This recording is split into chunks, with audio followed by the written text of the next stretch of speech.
Preview. Preview. Preview.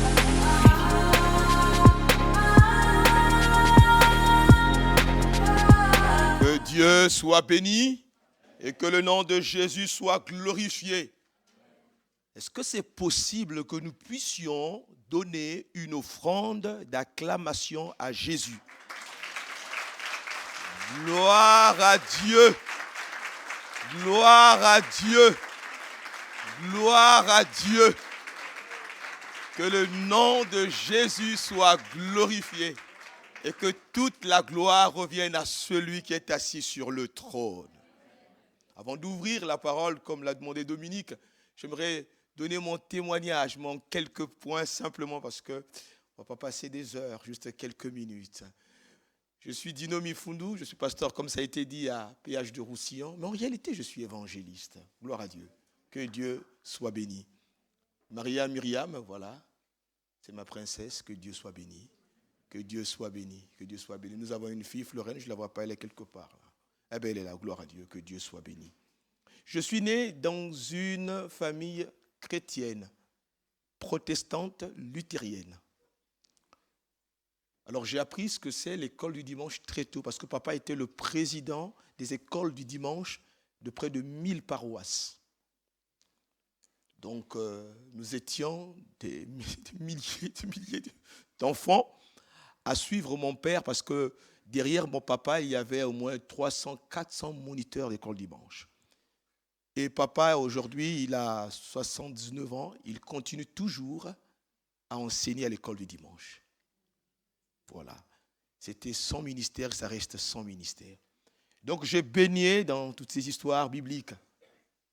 Mais il y a eu quelque chose dans mon cœur qui m'a marqué négativement. Depuis ma naissance jusqu'à l'âge de 17 ans et demi, j'ai vu ma mère souffrir. Et pour moi, c'était normal de voir maman rentrer à l'hôpital et revenir. C'est-à-dire que ça faisait partie de ma vie.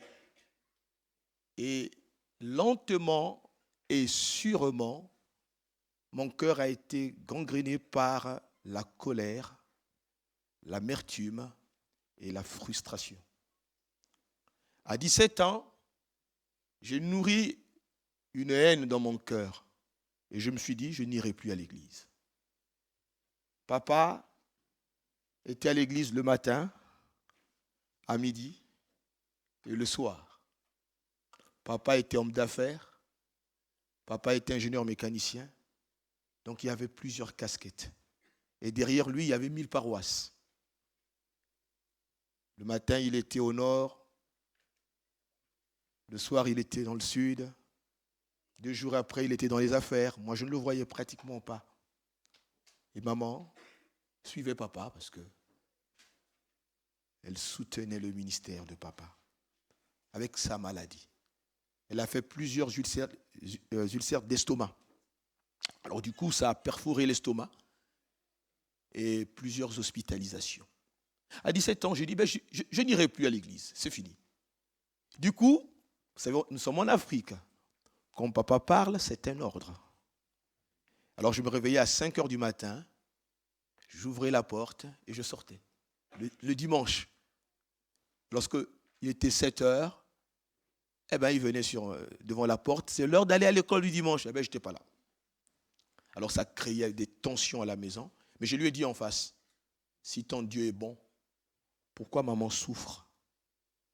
Si Dieu était si bon, pourquoi elle vomit le sang matin, midi, soir? Où est Dieu? Papa s'est effondré parce que ce que je disais, je pense qu'au bout d'un certain moment, j'ai touché son cœur. Il m'a grondé, c'est un ordre, tu reviens à l'église. Mais je ne reviendrai plus à l'église. Donc il y a eu ce combat entre moi et mon père. Et un jour, je pense que c'était conduit par Dieu, j'ai entendu un évangéliste américain qui passait dans le Congo d'en face, parce que ça se passe au Congo-Brazzaville. Alors il était dans le Congo d'en face, le Congo-Kinshasa, ce qu'on appelle aujourd'hui la République démocratique du Congo. Cet homme prêchait sur le miraculeux et la guérison. C'était un évangéliste. Et en ouvrant simplement mon poste radio. Et là, effectivement, j'ai réalisé qu'il confessait que Jésus-Christ était capable de guérir. Et moi, je n'avais jamais entendu la pertinence d'un tel message. Que Jésus guérit, Jésus libère, Jésus sauve. Ça a percuté mon cœur. Pour moi, c'était un autre évangile. 17 ans, j'étais à l'église, mais ce sont des choses que je n'ai pas pratiquement entendues. Je me suis dit, ouais, mais Jésus guérit, mais papa confesse Jésus, maman n'est jamais guérie. Alors je me retrouve avec les amis, en train de prendre un petit café au centre de la capitale. Et alors que nous étions assis là, ensemble en train de prendre un petit café, soudain j'entends des chants. Je me dis, des chants gospel. Je me dis, mais oh, ça paraît sympa. Et finalement, je suis attiré. Pas pour aller chercher Dieu, pas pour aller prier, mais j'étais attiré comme ce matin, voilà.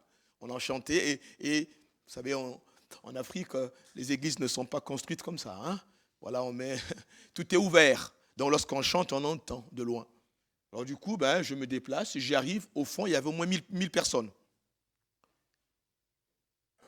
Ils ont chanté. Et moi, j'étais au fond. J'ai dit, ouais, c'est super, je chante bien quand même. Chez nous, les luthériens, c'était très carré. On ne bouge pas, on ferme les mains. Et cantique 2, cantique 3. Et là, je voyais des gens qui sautaient, qui chantaient, qui étaient heureux. J'ai dit, mais qu'est-ce qu'ils ont? Je n'avais jamais vu ça. Soudain, le pasteur s'arrête. Il arrête le chant. Silence. Parmi les 1000 personnes, je crois 800, 900, il dit, il y a une personne dans la salle. Tu es jeune. Tu viens d'arriver en ces lieux parce que tu as entendu le chant. Moi, ça commence à me travailler. J'ai dit, bon, on est 900 quand même. C'est pas moi. C'est un autre. Et pourquoi moi? D'ailleurs, je ne veux plus de ce Dieu. Tu ne sortiras pas ici tel que tu es rentré. Parce que Jésus t'appelle. Pour moi, toutes ces paroles, ça ne me dit pas grand-chose. Ça veut dire quoi, Jésus t'appelle? Et il ajoute encore que Jésus t'appelle à le servir. Ça veut dire quoi, ça? Je ne comprends pas. Finalement, ça me fait peur. Parce qu'il a dit une parole qui m'a piqué. Tu es en faculté de médecine, faculté de sciences. Bien évidemment, j'étais en faculté de sciences en médecine. J'ai dit, oups! Donc l'étau commençait un peu à se fermer. Je me dis, oula, ça fait beaucoup. J'ai dit, non, mais c'est pas moi. Non, c'est pas moi. C'est un autre. Alors je me dis dans mon cœur, je sors maintenant. Parce que je n'avais pas envie d'entendre ça. Ça me fait mal. Je n'ai pas envie de ça. En plus, Dieu t'appelle à donner ton cœur. Dieu t'appelle à le servir. Ça veut dire quoi ça? Et en passant, j'aimerais quand même le dire, comme papa avait beaucoup de moyens, c'est-à-dire qu'il était riche, mon père, il avait ce qu'on appelle la générosité. Il a toujours cette générosité pour aider les ministères. Donc moi, je voyais des serviteurs de Dieu qui venaient chez nous. Donc pour moi, dans ma conception, le pasteur est un pauvre. Comprenez ce que je veux dire? Je suis né dans une famille riche. Donc pour moi, être pasteur, mais c'est être pauvre. D'ailleurs, ils viennent chez papa. Parce que je le vois rentrer chez papa, prendre quelque chose. Papa le faisait. Et pour moi, il me dit, mais Dieu m'appelle à le servir. Ça veut dire quoi, ça? Ah non, c'est pas moi. Mes chers amis, je vais terminer par là. Il s'est passé quelque chose. Je ne veux pas rentrer dans le détail. Parce que ça peut heurter quelques-uns. Mais je vais simplement résumer cela. Soudain, je l'ai vu une seule fois dans ma vie. Le ciel s'est ouvert. Je n'ai jamais vu de telles visions depuis que je sers Dieu. Ça s'est passé une seule fois. J'ai vu ce ciel s'ouvrir. Le ciel s'est ouvert. Comme une fenêtre qui s'est ouverte. Et j'ai vu la voix, j'ai entendu la voix de Dieu. Comme Dominique peut me parler là, comme tu peux me parler. Mais cette voix sortait du ciel, mais je l'entendais dans mon cœur. Ça fait bizarre. La voix, elle sort du ciel, mais moi je l'entends dans mon cœur. Soudain, j'ai vu comme une lettre écrite. Mais sur cette lettre, il y avait tous mes péchés. L'heure, le jour, l'année. À tel âge, voilà ce que tu as fait. Voilà ce que tu as fait. Voilà ce que... Entre-temps, je volais. Papa avait tellement d'argent qui ne s'en souvenait pas.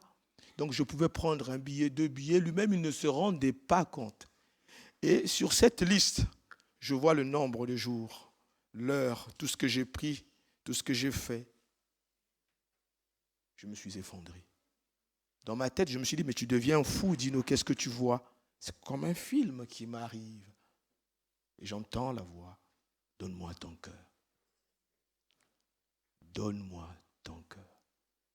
La voix, elle était tellement pesante, forte dans mon cœur, je ne pouvais pas résister à cela. J'ai dit, Seigneur, je te donne mon cœur. Soudain, dès que j'ai dit, Seigneur, je te donne mon cœur, je me suis mis à parler d'autres langues.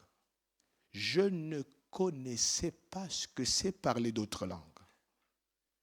On ne m'avait jamais appris ce que c'est parler d'autres langues. Je n'avais jamais reçu un enseignement sur le baptême dans le Saint-Esprit, être plongé dans le Saint-Esprit. Et je ne pouvais plus m'arrêter. Et le pasteur, il annonce, c'est lui. C'est lui. Moi, je l'entends. Non. En fait, en moi, il y a un combat. Je suis bouleversé. Je viens de donner ma vie à Jésus. Je pleure parce que j'ai péché devant lui. Mais je suis bouleversé. On est conscient, on n'est pas possédé. Je suis bouleversé. Mais qu'est-ce qui m'arrive? Je veux fermer ma bouche, mais ma bouche chante les louanges de Dieu. Mais il y a quelque chose qui me pousse à le dire. Mais en même temps, ça me fait un bien fou. Mais de l'autre côté, je ne sais pas ce qui se passe. Le pasteur dit, il te remplit de son esprit pour le servir. Il prend sa Bible et il me donne sa Bible. Je ne le connais pas, cet homme. Il me donne sa Bible et il dit quelques paroles. Je vais terminer par là. Tu serviras le Seigneur ici et dans plusieurs pays pour annoncer le beau message de l'Évangile, car Jésus sauve. Mes chers amis, je suis rentré chez moi, ça a duré 48 heures. En rentrant chez moi pendant 48 heures, je n'ai pas pu parler une autre langue que cette langue. Je me suis enfermé dans la chambre. Les parents étaient inquiets. Ils ne comprenaient pas ce qui se passait. À peine j'ouvrais ma bouche, Dieu remplissait mon cœur de cette merveilleuse langue et je louais Dieu. C'était tellement fort pour vous dire que j'avais mal aux côtes. Toute la nuit, ils ont appelé le pasteur protestant. Le pasteur protestant est arrivé, mais il était inspiré de Dieu. Le frère luthérien, il m'a regardé, il a dit à mes parents, il n'est pas fou, Daniel, c'est mon père, parce que papa s'inquiétait. Il dit, il vient de vivre ce que les disciples ont vécu dans les livres des Actes des Apôtres. Et il a posé sa main sur ma tête. Il a dit, Seigneur, tu lui donnes la sagesse, l'intelligence et la paix maintenant, dans le nom de Jésus. Et là, j'ai eu la paix dans mon cœur. Et cette histoire a bouleversé mon âme et ça m'a conduit à devenir ce que je suis devenu aujourd'hui. Je suis passé de la mort à la vie, d'un enfant rebelle à un enfant de Dieu et aujourd'hui un serviteur de Dieu. Ce que je suis venu vous dire ce matin, c'est que Jésus sauve. Tu peux toi aussi rencontrer le Seigneur. Il peut bouleverser favorablement ton cœur. Alors que ce matin, j'étais toute la nuit, il y a eu une pensée qui s'est imposée dans mon cœur pour l'église de Chambéry. C'est une matinée de victoire ce matin. Le tombeau est vide. Jésus-Christ est ressuscité. Il n'est plus dans le tombeau est vide. Christ est ressuscité. Le Seigneur m'a dit de la part de l'Église que ma résurrection n'est pas simplement un enseignement à connaître, mais une puissance de vie à vivre. La résurrection de Jésus-Christ n'est pas simplement une doctrine à saisir, mais une puissance de vie qui communique la transformation dans le cœur de l'homme. Ce matin, Dieu veut t'amener à prendre la victoire sur le péché, à prendre la victoire sur la peur, à prendre la victoire sur l'échec, à prendre la victoire sur l'iniquité, à prendre la victoire sur la sécheresse spirituelle, à prendre la victoire sur cette maladie. C'est une matinée de victoire. Parce que le tombeau est vide. Christ est ressuscité. Ce matin, pendant quelques minutes, j'aimerais vous parler des bienfaits de la résurrection de Christ. Pourquoi croire en la résurrection de Christ? Pourquoi croire en la résurrection de Christ? Et si Christ n'était pas ressuscité, que serions-nous? Quels sont les bienfaits de la résurrection de Jésus-Christ? C'est ce qui fait toute la différence entre nous et les autres. C'est ce qui fait toute la différence entre nous et les autres. Parce que notre Seigneur n'est pas simplement mort. Il est mort pour nos péchés, mais il est monté au ciel. Gloire à Dieu. Il est ressuscité le 3e jour. Et il est assis à la droite de Dieu. Et il règne. Et ce matin, c'est une matinée de victoire. Après ce temps de prédication, j'aimerais que nous puissions prier ensemble à la fin pour proclamer la victoire dans nos vies. La victoire dans l'assemblée de Dieu, la victoire dans ton cœur, la victoire au travail. La puissance de vie doit impacter ton travail, là où tu vis. Ça ne se vit pas simplement entre dimanche, entre 10h et 12h, mais c'est toute ta vie. Lisons la parole de Dieu dans 1 Corinthiens, chapitre 15, rapidement, mes chers amis. 1 Corinthiens, chapitre 15. Gloire à Dieu, que son nom soit béni. Lisons quelques versets dans 1 Corinthiens chapitre 15. Le verset 1 dit, « Je vous rappelle, frères, l'évangile que je vous ai annoncé, que vous avez reçu, dans lequel vous avez persévéré et par lequel vous êtes sauvés, si vous le retenez tel que je vous l'ai annoncé, autrement vous auriez cru en vain. Je vous ai annoncé avant tout, comme je l'avais aussi reçu, que Christ est mort pour nos péchés selon les Écritures. Verset 4, qu'il a été enseveli, qu'il est ressuscité le 3e jour selon les Écritures. Verset 5, et qu'il est apparu à Céphas, puis aux 12. Ensuite, il est apparu à plus de 500 frères à la fois, dont la plupart sont encore vivants, et dont quelques-uns sont morts. 7, ensuite, il est apparu à Jacques, puis à tous les apôtres. Après eux tous, il m'est aussi apparu à moi comme à l'avortant. 9, car je suis le moindre des apôtres. Je ne suis pas digne d'être appelé apôtre parce que j'ai persécuté l'église de Dieu. 10, par la grâce de Dieu, je suis ce que je suis et sa grâce envers moi n'a pas été vaine. Loin de là, j'ai travaillé plus que eux tous. Non pas moi toutefois, mais la grâce de Dieu qui est avec moi. Ainsi donc, que ce soit moi, que ce soit eux, voilà ce que nous prêchons. Et c'est ce que vous avez cru, verset 12. Or, si l'on prêche que Christ est ressuscité des morts, comment quelques-uns parmi vous disent qu'il n'y a point de résurrection des morts? 13, il n'y a point de résurrection des morts. S'il n'y a point de résurrection des morts, Christ non plus n'est pas ressuscité. Et si Christ n'est pas ressuscité, notre prédication est donc vaine. Et votre foi est aussi vaine. Verset 15, il se trouve même que nous sommes de faux témoins à l'égard de Dieu, puisque nous avons témoigné contre Dieu qu'il a ressuscité Christ, tandis qu'il ne l'aurait pas ressuscité. Et si les morts ne ressuscitent point, car si les morts ne ressuscitent point, Christ non plus n'est pas ressuscité. Et si Christ n'est pas ressuscité, votre foi est vaine, vous êtes encore dans vos péchés. Et par conséquent aussi, ceux qui sont morts en Christ sont perdus. Si c'est dans cette vie seulement que nous espérons en Christ, nous sommes les plus malheureux de tous les hommes. Verset 20, mais maintenant, Christ est ressuscité des morts, il est les prémices de ceux qui sont morts. Et enfin, verset 21, car puisque la mort est venue par un homme, c'est aussi par un homme qu'est venue la résurrection. Amen. La résurrection de Christ est la charnière sur laquelle tout le christianisme tourne. Ce qui fait notre différence, c'est parce que notre Dieu n'est plus dans le tombeau. C'est la victoire de la vie sur la mort. C'est la victoire du bien sur le mal. C'est la victoire de Christ sur le diable. C'est la victoire de Christ sur les démons. Que son nom soit béni. Pourquoi croire en la résurrection de Christ? Nous avons plusieurs raisons dans la parole de Dieu. Mais j'aimerais simplement en citer quelques-unes. Pourquoi croire que Christ est ressuscité? Pourquoi nous confessons cela? Pourquoi nous le déclarons? Pourquoi nous le disons? Pourquoi cela me prend dans les tripes? Mais parce que premièrement, j'ai le témoignage de l'Église. Je crois que Christ est ressuscité parce que j'ai le témoignage de l'Église. Le verset 1 à 2.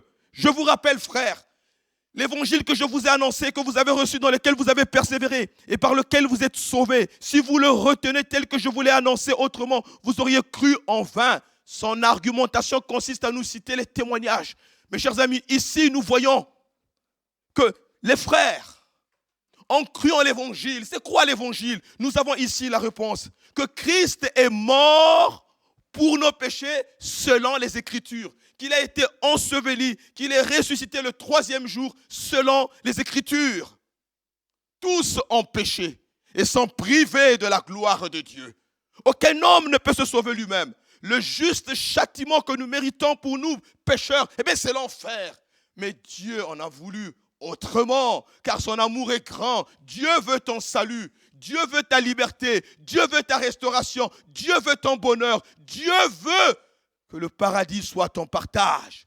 Voilà pourquoi Jésus est venu sur la terre, mourir à notre place, afin de te communiquer la vie. Gloire à Dieu. Nous avons le témoignage de l'Église.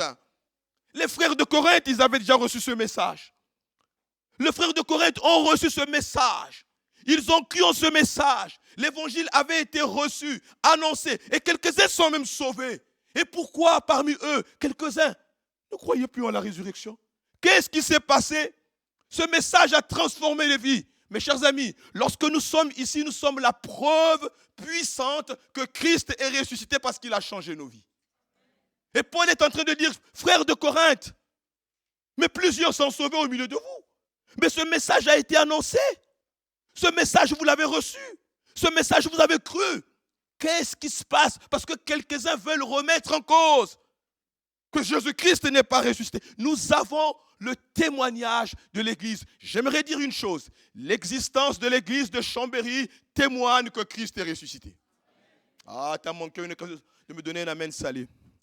L'existence de votre présence en ces lieux témoigne que le Dieu que nous prions est puissant et il est ressuscité. Parce qu'il a transformé ta vie. Tu es la preuve vivante de la résurrection de Christ. Parce qu'il t'a mené de la mort à la vie, du péché à la sainteté, de la tristesse à la joie, du royaume des ténèbres au royaume de lumière. Que son nom soit béni. Et nous savons que la seule manière d'être sauvé, c'est d'accepter personnellement Jésus-Christ comme notre Sauveur et Seigneur. Que son nom soit béni.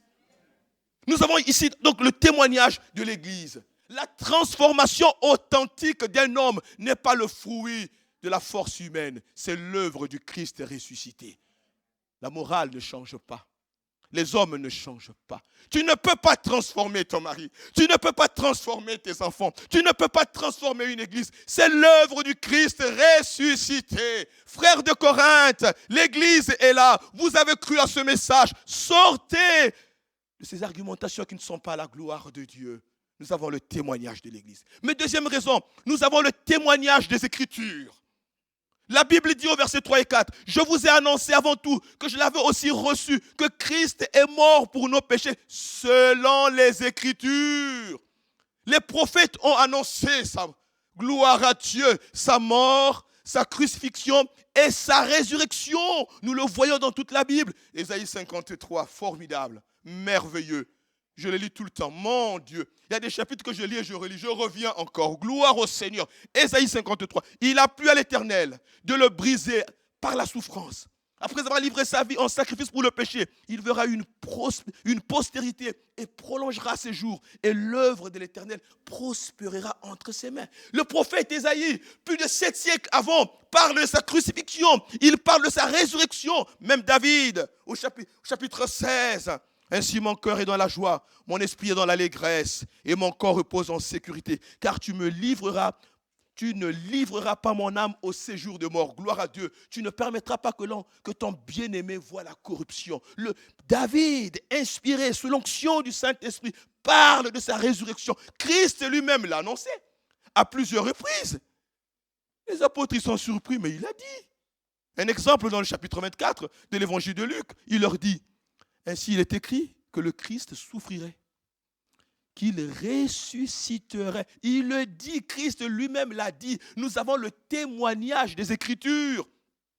Les évangiles montrent clairement que Jésus est mort et il est ressuscité. Pourquoi cherchez-vous parmi les morts celui qui est vivant? La parole témoigne. Les apôtres n'ont pas prêché notre message. Comme j'aime souvent le dire, Dieu m'a fait grâce de circuler, de partir de ville en ville, parfois de pays en pays. Comme je l'ai dit, je n'ai pas un autre message. Le message que j'ai reçu le jour où le Seigneur m'est apparu, c'est Jésus-Christ sauve, Jésus libère, Jésus affranchit, Jésus guérit, Jésus manifeste la puissance, Jésus baptise du Saint-Esprit, Jésus relève ceux qui sont dans le péché et il transforme des vies humaines. Pas un autre message. Je prêche Christ crucifié, ressuscité.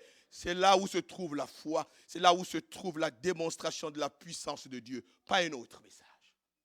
C'est ce message que j'ai cru, et c'est le message qui bouleverse jusqu'à ce jour des hommes. Les pécheurs viennent à Christ. Bien-aimés, évangélisez. Bien-aimés, ouvrez votre cœur. Parlez de votre foi, parlez de l'amour de Dieu, parlez de la puissance de la croix, parlez de la puissance transformatrice de Christ, là où Dieu vous a placé. Parce que Christ est mort et il est ressuscité. Pourquoi croire en la résurrection de Christ? Parce que nous avons, troisième point, le témoignage oculaire des personnes. Vous savez, lorsque vous avez un problème à la justice, si vous avez plusieurs témoins, vous êtes heureux. Ici, nous avons le témoignage oculaire des personnes. Le verset 5 à 7, il est apparu à Céphas, il est apparu aux 12, il est apparu à plus de 500 frères. Il est apparu à plusieurs, il est apparu à Jacques, il est apparu aux apôtres, il est apparu à Paul. Nous avons le témoignage des Écritures. Vous savez, si c'était juste une simple apparition, vous pouvez dire qu'il est apparu à Jacques. Plus de 500 personnes. Nous avons le témoignage oculaire. Il est apparu. Toutes les fois où dans ma vie j'ai eu des temps de faiblesse, c'est-à-dire où ma foi a été malmenée par les circonstances de la vie, permettez-moi de dire, il m'est apparu. Je sais ce jour-là, quand j'ai entendu sa voix. Je me rappelle constamment. Je ne sais pas s'il y a un jour quand je prie que je ne me rappelle pas de ce jour. Parfois je me demande pourquoi il a plu à Dieu que ça se passe ainsi. Lui seul sait. Toutes les fois où je suis bouleversé, où je ne me sens pas bien, je dis, Seigneur, j'ai entendu ta voix. Je me souviens de ce mois de septembre, un mercredi soir. J'ai entendu sa voix. Je ne voulais pas le servir. J'avais dit non à l'appel. Toute ma vie, tout mon cœur était dans les affaires parce que c'est ce que j'avais vu. Il fallait paraître. C'est ce qu'on m'avait enseigné qu'il faut paraître, il faut paraître. On m'avait enseigné que réussir, c'est avoir beaucoup d'argent. Et je me suis dit, je serai un médecin et je veux réussir. J'avais un rêve, être ophtalmologue. J'étais inscrit à l'université de Strasbourg. Et mon rêve, c'était ça, le rêve de ma vie. Jésus a fait de moi un pasteur, gloire à Dieu. Il a dit, donne-moi ton cœur. Et ce matin, il dit à quelqu'un, donne-moi ton cœur. Donne-moi ton cœur. J'ai entendu sa voix. Cette voix, bien-aimé, tu l'entends toi aussi quand tu ouvres ta Bible. Tu entends la voix de Dieu lorsque tu ouvres ta Bible. D'où la nécessité d'ouvrir la Bible et de la lire au quotidien, matin, midi et soir. De pouvoir manger la parole de Dieu afin d'entendre la voix de Dieu. Cette voix te gardera dans les temps les plus difficiles. Mais pourquoi nous avons la foi en la résurrection? Mais parce que nous avons aussi le témoignage du message commun. Nous avons, mes chers amis, le témoignage du message commun. Le verset 11. Ainsi donc, que ce soit moi, que ce soit eux, voilà ce que nous prêchons. C'est que ce que vous avez cru, Christ est mort. Tu peux changer de nation, changer de pays, changer de ville. Nous avons un seul message. Jésus-Christ est le centre et il est au centre de notre foi. Le salut est en Jésus-Christ. Christ est mort pour nos péchés. Noir, blanc, marron, vert, jaune, nous prêchons le même message. Jésus-Christ est mort. Nous avons le témoignage du message commun. J'ai des serviteurs, des frères partout. Je suis toujours émerveillé. On arrive à Turin, on prêche le message. Je ne comprends pas l'italien, bien qu'elle soit italienne, ma femme. Mais le message est annoncé. Le message est annoncé. On est à Lisbonne, on prêche l'évangile. Le message est annoncé. Je ne comprends rien du portugais. Mais le message est annoncé en français, il est traduit en portugais. C'est le même message. Le témoignage du message commun. Quel qu'en soit le lieu, Christ est mort pour nos péchés. Que serions-nous si Christ n'était pas ressuscité? Que serions-nous si Christ n'était pas ressuscité? Nous serions, mes chers amis, quelle catastrophe. En effet, nous serions alors réduits à vivre sans fondement. Si Christ n'est pas ressuscité, il n'y a pas de fondement. Il n'y a pas de base. Il n'y a pas d'appui. Mes chers amis, lorsqu'on parle de fondement, c'est le principe, l'élément fondamental sur lequel quelque chose se repose. Si ce bâtiment n'a pas de fondement, c'est la catastrophe. Nous avons fait des travaux dans l'église où nous sommes. Un frère, lors de l'Assemblée générale, nous a dit, j'étais là au début de l'église. J'aimerais confesser. Je dis, ah bon? Qu'est-ce qui se passe? Le mur que vous voyez n'a pas de fondation. Donc, si vous faites quelque chose, on n'avait pas l'argent à l'époque, on avait mis ça, il n'y a pas de fondation. Mais j'aimerais vous dire que dans quelques années, je commence à avoir des fissures. Il ne faut pas bâtir, il faut tout casser. Et nous étions amenés à creuser, à faire appel à une entreprise pour pouvoir mettre, ce qu'on appelle ça un mur de soutènement, pour pouvoir soutenir. Lorsqu'il n'y a pas de fondement, mes chers amis, ça va s'écrouler. Si Christ n'était pas ressuscité, il n'y a pas de fondement. Le verset 14 le dit, si Christ n'est pas ressuscité, votre prédication n'a pas de contenu. Et votre foi aussi est sans objet. Si Christ n'est pas ressuscité, notre foi est vaine. Si Jésus n'est pas ressuscité, nous serions alors réduits à vivre sans pardon des péchés. J'ai eu l'occasion de prêcher, nos amis musulmans. J'ai eu l'occasion de prêcher vers plusieurs localités où ils ont d'autres croyances. Mais j'ai remarqué la différence. C'est l'assurance de notre salut. Le chrétien a l'assurance du salut. Je suis sauvé. J'ai été pardonné à la croix. Christ m'a pardonné. Christ m'a lavé. Il m'a purifié. Et il a fait de moi son enfant par adoption. Mais les autres sont incapables de le dire. Parce qu'ils ne savent pas. On verra lorsqu'on va arriver là-haut.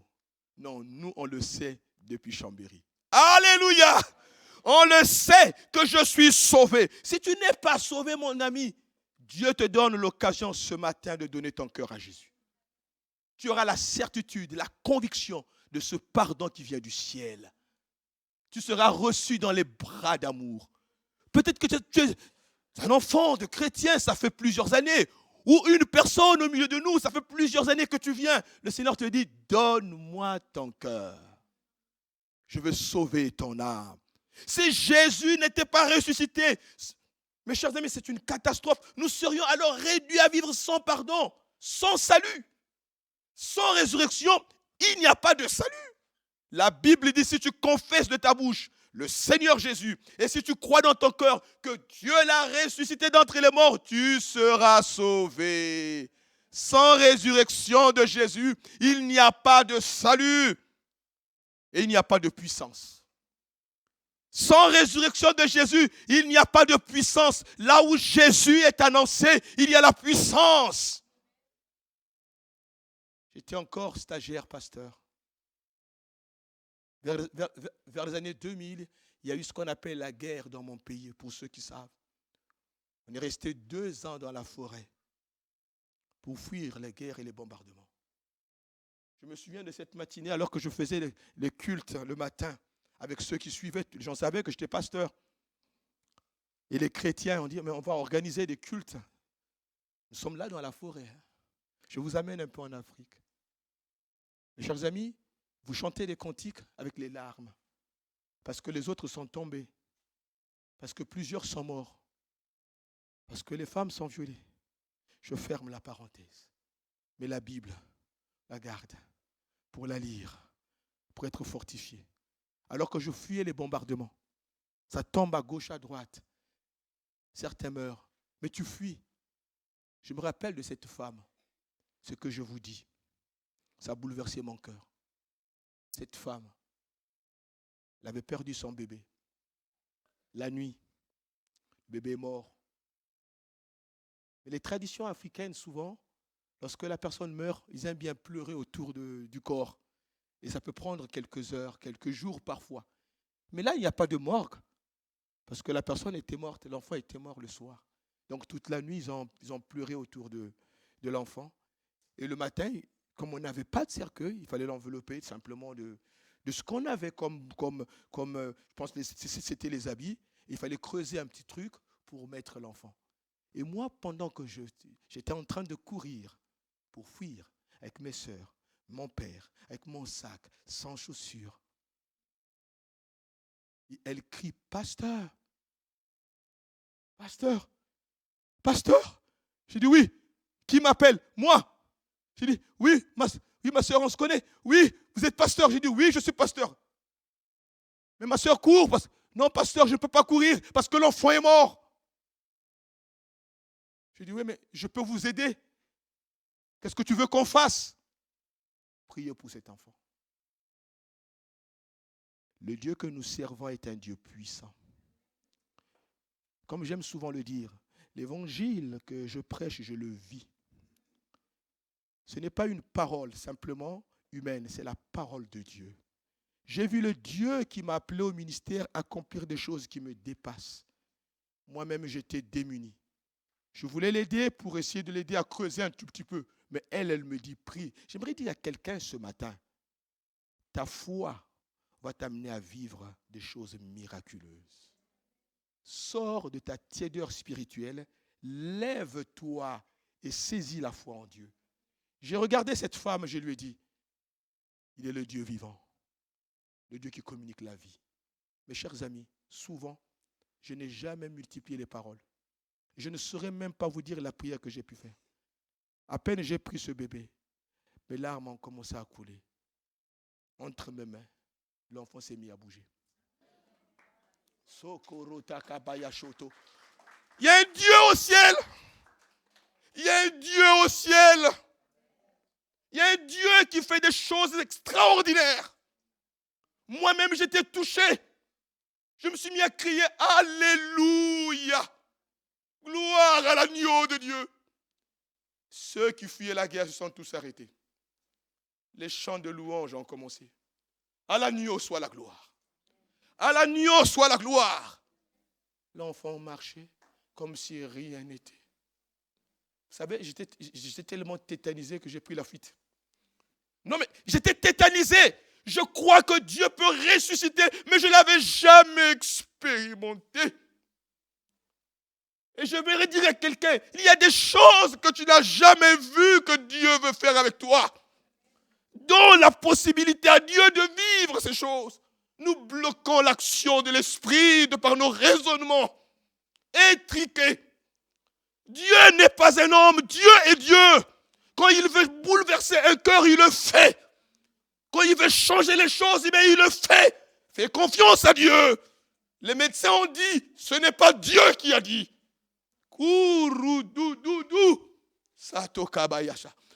Les hommes ont dit, mais ce n'est pas Dieu qui a dit. Qu'est-ce que Dieu a dit? Écoute ce que Dieu te dit. Écoute ce que l'Esprit te dit. Écoute ce que la parole dit. Il est puissant, notre Dieu. Cet enfant vit. Cet enfant vit. Mais notre Dieu, il est ressuscité. Et il est monté au ciel.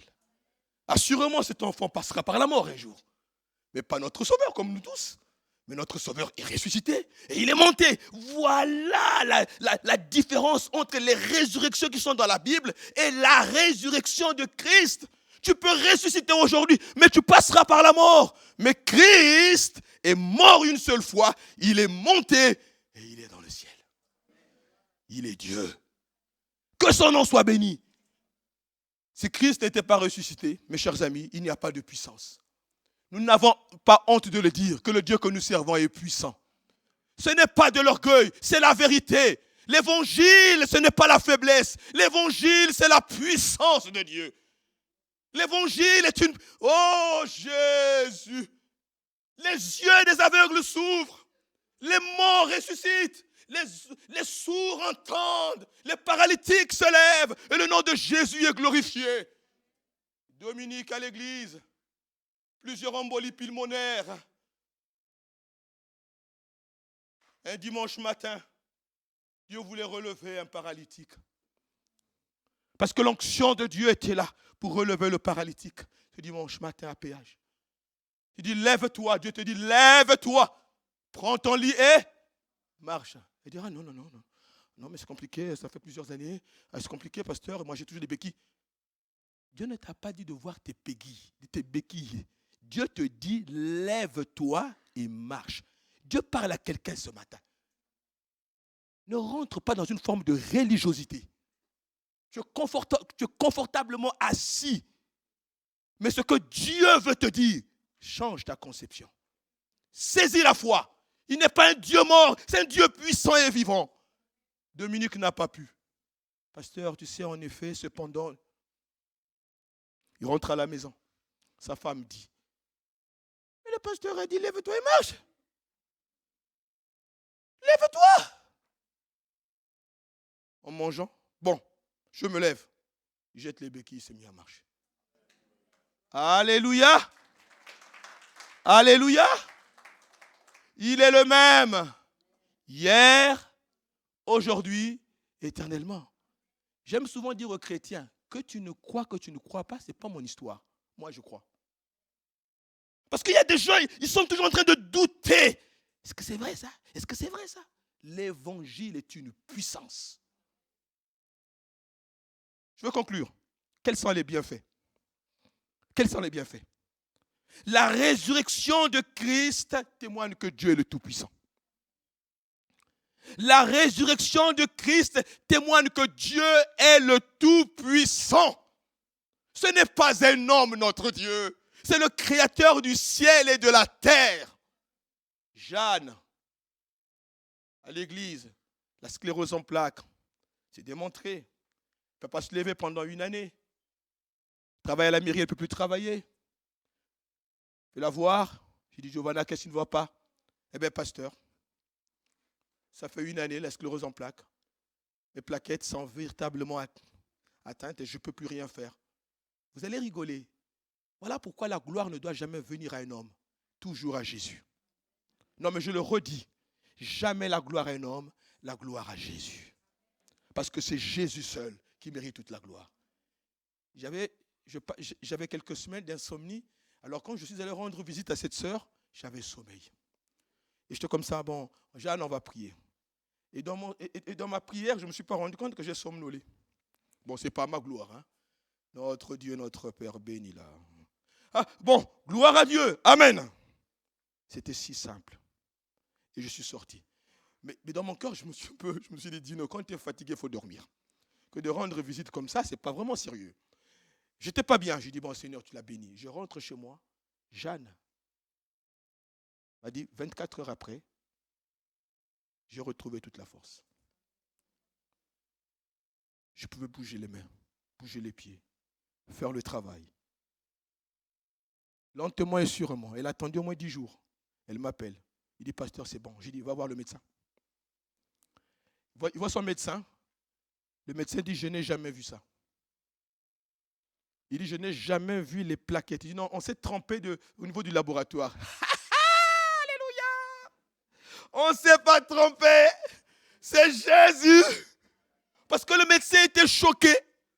Il dit, vous avez quelques traces. Et les plaquettes, mais il n'y a plus rien. Il dit, il y a un problème. Refaites les examens. Elle a refait les examens, il n'y a plus rien. Jeanne, elle saute à l'église. Elle dort. Elle glorifie, c'est Giovanna, que son nom soit béni. À Jésus toute la gloire. Elle a repris le travail. Et elle a témoigné dans l'assemblée des saints que Jésus m'a guéri. Mais moi, j'ai aussi confessé devant l'église ce jour-là, la prière, elle n'était pas top. Hein? Je me souviens de ma fatigue ce jour-là. J'aimerais te dire, ce n'est pas la qualité ou la formulation de tes phrases qui amène le miraculeux. Ce n'est pas ça. C'est la bonté de Dieu.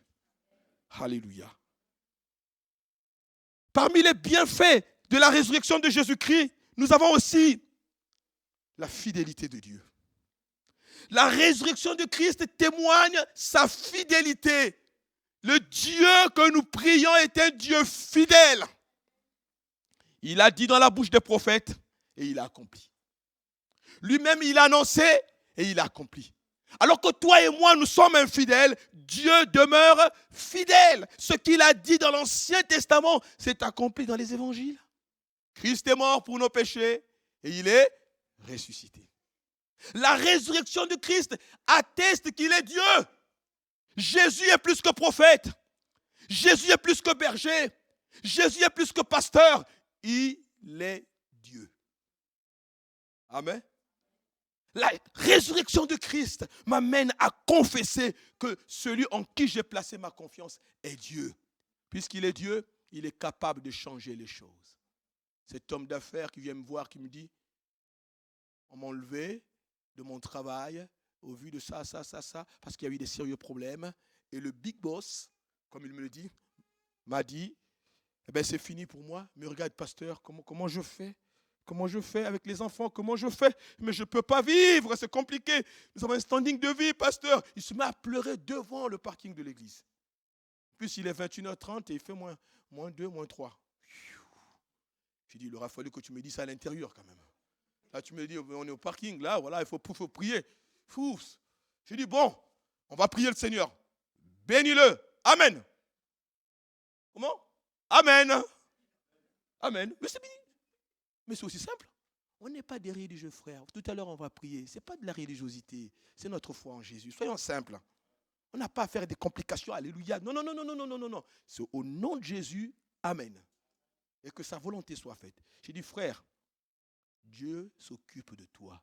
Jésus est mort.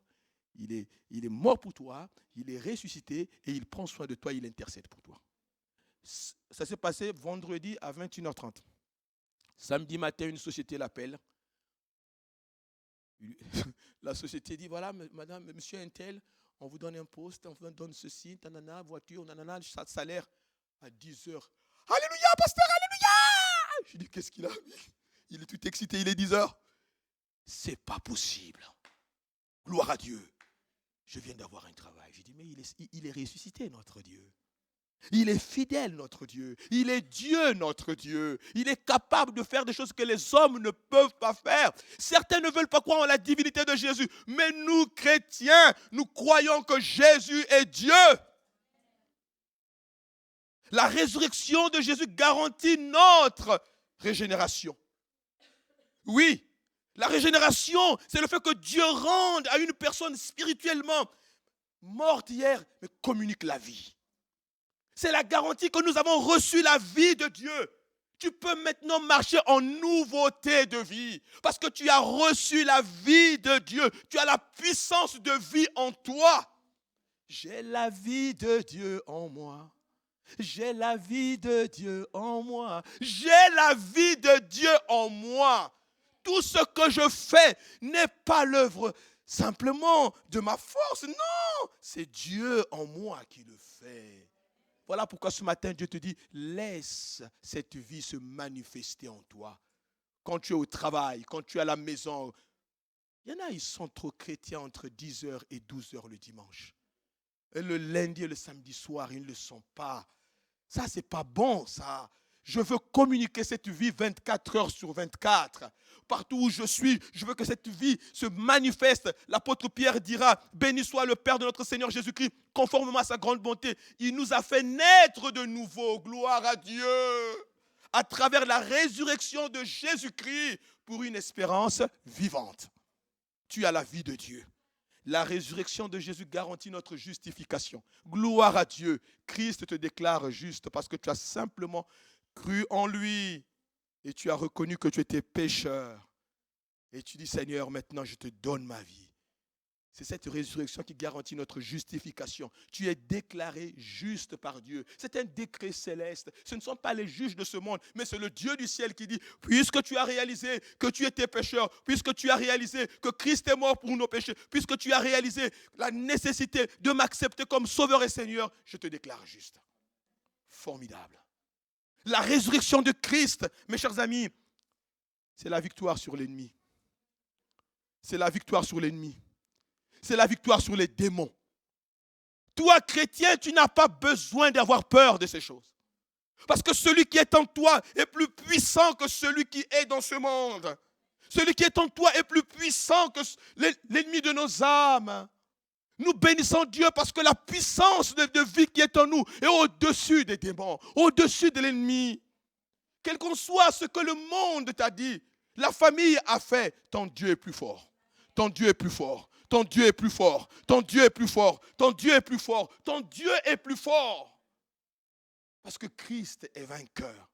La résurrection de Jésus-Christ renferme notre espérance en la résurrection de notre propre corps. Nous allons ressusciter. Et oui, gloire à Dieu. C'est une vérité biblique. Nous aurons ce corps glorifié. Or, la Bible dit, Dieu qui a ressuscité le Seigneur nous ressuscitera nous aussi par sa puissance. Et c'est une réalité évidente dans la parole de Dieu. Nous avons une cité à nous qui est dans les cieux et nous attendons notre Sauveur. Il revient bientôt. Que son nom soit béni. La résurrection de Christ, mes chers amis, nous a enlevé la crainte de la mort. Parce que pour nous, la mort est un passage. Pendant que les gens de ce monde ont peur de la mort, comme j'aime souvent le dire, nous rentrons à la maison. Alléluia! Nous allons un jour rentrer à la maison. N'oubliez pas qu'il est monté, notre Seigneur, nous préparer une place. Et pour nous qui avons cru, que son nom soit béni. Par sa résurrection, je sais que je suis pardonné. Et je peux le confesser, je peux le dire. Celui qui reconnaît, qui vient devant le Maître et qui avoue ses péchés obtient miséricorde. Parce que le chemin a été balisé. Christ est notre intercesseur. Nous avons un intercesseur. Souvent les chrétiens me disent, pasteur, personne ne me regarde, personne ne prie pour moi. J'aimerais te dire que Christ et toi, c'est la majorité. Je le redis, Christ et toi, c'est la majorité. Tu as un Dieu dans le ciel qui intercède pour toi. Et lui ne se fatigue pas, nuit et jour. Avant de passer maintenant à ce temps de prière, ces quelques minutes, j'aimerais dire que pour nous qui avons cru, ce matin, c'est une occasion d'adorer Dieu. C'est une occasion de célébrer Dieu. Toi qui as cru, tu as l'opportunité ce matin de célébrer Dieu, de dire que tu es ressuscité, je suis victorieux. Tu es ressuscité, je suis victorieuse. Tu es ressuscité, j'ai la victoire sur l'ennemi. Alors ce matin, ce que je veux faire, ce n'est pas ce que moi j'ai décidé, mais c'est ce que le Saint-Esprit me dit de faire pour l'Église. Nous allons prier ce matin sur les situations qui ont du mal à pouvoir rentrer dans la victoire. Je dis, les choses dont tu as prié, mais dont tu n'as pas obtenu. C'est-à-dire que tu es parfois fatigué de ces circonstances. On a prié pour ça, on a prié pour ça. Parfois, à un certain moment, tu ne pries plus. Parce que tu te dis, il le sait. Dieu veut te donner la victoire. Les situations les plus compliquées, où il y a une condamnation qui a été placée sur ta vie. Les maladies chroniques dont on ne peut plus, on sait qu'il n'y a pas d'issue. C'est vrai, il y a des maladies comme ça. On sait qu'il n'y a pas d'issue, c'est fini. Dieu dit, il y a une victoire pour toi ce matin. Ce n'est pas moi qui dis. Moi, je ne suis qu'un instrument. C'est à toi de saisir la victoire. Je veux simplement être obéissant à Dieu. Ce n'est pas ce que je voulais faire. Mais Dieu dit, des situations les plus difficiles. Même toi qui me regardes via Internet, il y a peut-être des situations qui sont compliquées. Tu te dis, on a prié, on a imposé les mains, on a intercédé, mais je n'ai rien vu. Ce matin, Dieu dit, je vais te bénir. Mais c'est toi maintenant. Dieu a préparé des cadeaux. C'est à nous de les recevoir. Mais nous les recevons par la foi. Nous les recevons par la foi. Et pour celui qui n'a pas encore reçu Jésus comme étant Sauveur et Seigneur, est-ce que pendant que nous inclinons nos têtes, j'aimerais t'aider ce matin. Si tu ne te rappelles pas, tu n'as pas la conviction d'avoir accepté Christ dans ta vie comme ton Sauveur et ton Seigneur ce matin, n'aie pas honte de celui qui est à ta gauche, ni de celui qui est à ta droite.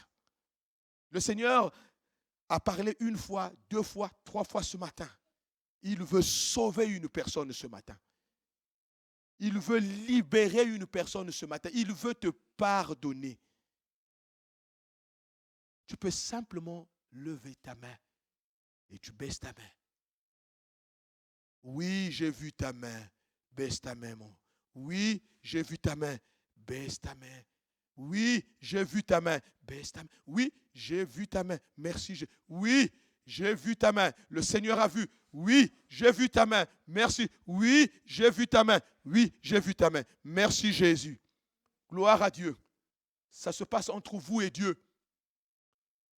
Dieu a vu votre main. C'est une déclaration d'amour. Vous dites à Jésus, maintenant Seigneur, je te donne ma vie. Je reconnais que j'ai péché devant toi. Je reconnais que j'étais séparé de toi. Et j'ai entendu ce matin ta parole, que Christ est mort pour mes péchés. Je te demande pardon, Seigneur. Je te demande pardon, Seigneur. Pardonne-moi, Seigneur. Lave-moi, Seigneur. Purifie-moi, Seigneur, par ton sang précieux. J'ouvre mon cœur, Seigneur, et je t'accepte comme mon sauveur personnel et comme mon maître personnel. Inscris mon nom, Seigneur, dans ton livre de vie. Je suis heureux ou heureuse de t'appartenir. Je le confesse, dis-le avec moi, que tu es le sauveur de mon âme et le Seigneur de mon âme. Amen. Nous sommes heureux. Et ce matin, avant de terminer, alors que les chanteurs vont peut-être chanter un chant, j'aimerais que nous puissions prendre la victoire sur toutes ces situations difficiles. Une maladie incurable, une maladie dont tu prends un traitement tous les jours, une situation. Et Dieu insiste sur cela, c'est que une forme d'immoralité, où tu as vraiment le désir de sortir de cette immoralité, parce que tu tombes et tu retombes par rapport à ce que tu écoutes et à ce que tu regardes. Dieu veut t'en délivrer ce matin et te rendre totalement libre. Le poids de ton travail, ça fait des années, tu es fatigué, tu n'en peux plus. Tu demandes une délivrance, une orientation. Alors, venez devant nous, allons prendre la victoire sur toutes ces situations difficiles et compliquées. Oui, tu as déjà prié pour cela, mais Dieu t'invite maintenant. Ce matin, il y a une grâce excellente pour toi. Que Dieu te bénisse. Gloire à Dieu. Amen, amen, amen.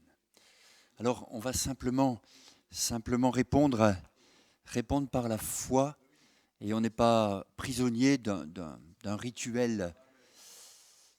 Mais si vous croyez que Christ est ressuscité, devant les situations compliquées et impossibles aux yeux des hommes, on ne va même pas vous demander de vous avancer, mais à votre place, vous allez vous lever. Et Dino priera pour tous, pour toutes les situations. Dieu est plus grand que toutes nos montagnes. Hein. Je vais demander à Myriam de venir au micro et de terminer par la prière, s'il te plaît. Seigneur Dieu Tout-Puissant, merci pour le message de la croix. Merci pour ces moments où nous avons été touchés par ta parole. Seigneur, je prie pour cette Église. Seigneur, je prie, Seigneur, pour ton Église. Seigneur, nous voulons, Seigneur, que cette Église grandisse. Merci, Seigneur, parce que je crois que tu es au milieu de nous. Tu bénis ton assemblée dans le nom de Jésus-Christ.